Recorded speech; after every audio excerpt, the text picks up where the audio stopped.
problem solving with sustainable development in how you organize people. Bert talked about the technology components of that, which is certainly an important element. But what about the people? What about the disciplines that are needing to be at the table to really solve complex problems? And it can be from the public sector, from the private sector. What are you starting to see there? And how could the students benefit from that sort of thinking now? Well, I can lead out. Obviously, integrated design and integrated thinking is absolutely what's necessary, and interdisciplinary collaboration is absolutely necessary.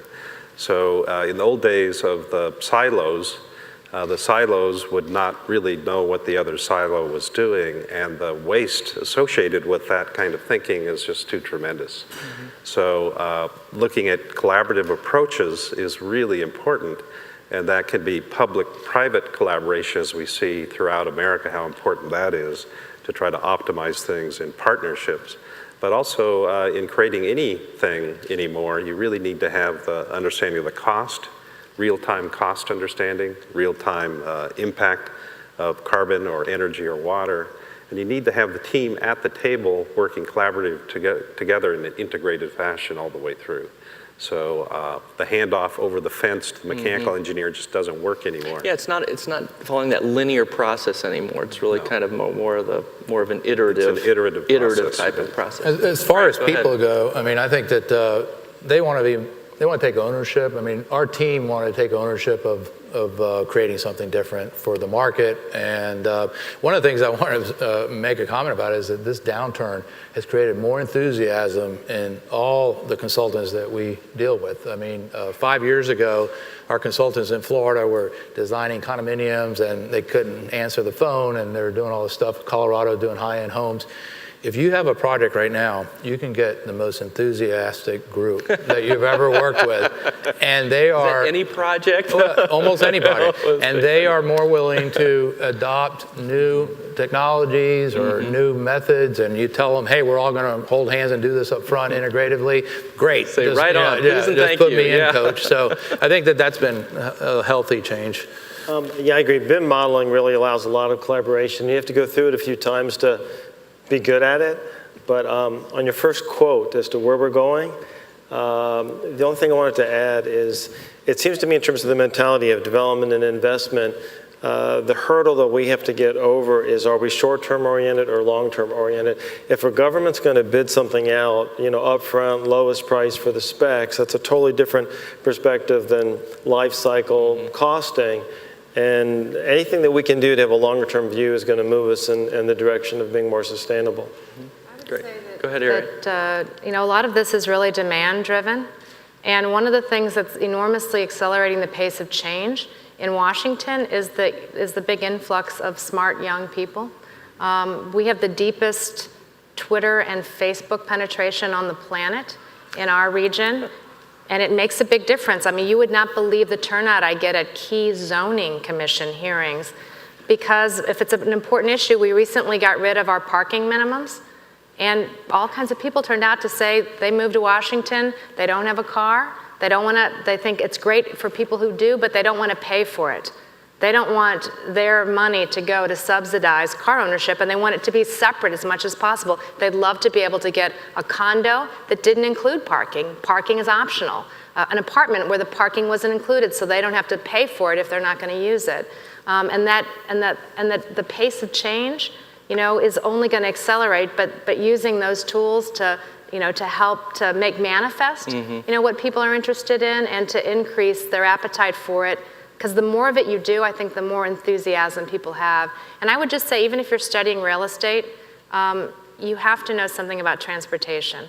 So I would really urge people. I mean, I say to people now, urban design and transportation, that you'll be head and shoulders above everyone else if you a little bit understand that. If you're talking about placemaking, I mean, back from the earliest days when it was just a crossroads, transportation was the reason places came into being. We overcame terrible locations with the automobile, okay? But that's no longer going to be the case. So where can you help to create those transportation advantages? Where can you enhance them? And where those transportation advantages exist, that's a place to be doing real estate. Great. Question?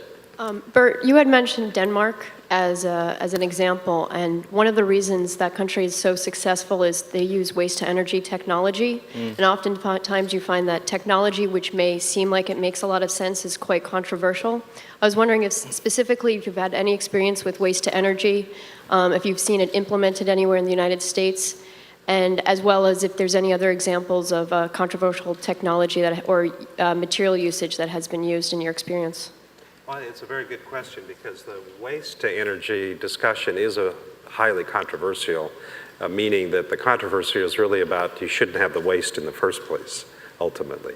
So I think where the advancements currently are happening in the United States would be in biomass and in two arenas. The first is high caloric content food waste as a very optimal kind of gathering of regional waste to do that kind of a waste-to-energy plant. And there's several companies around the United States, including one that we're working with up in Vancouver, that are creating those plants. And I think those are pretty interesting.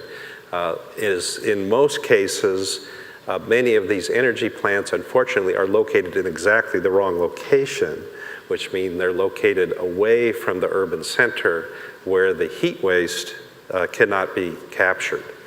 So I think those are issues.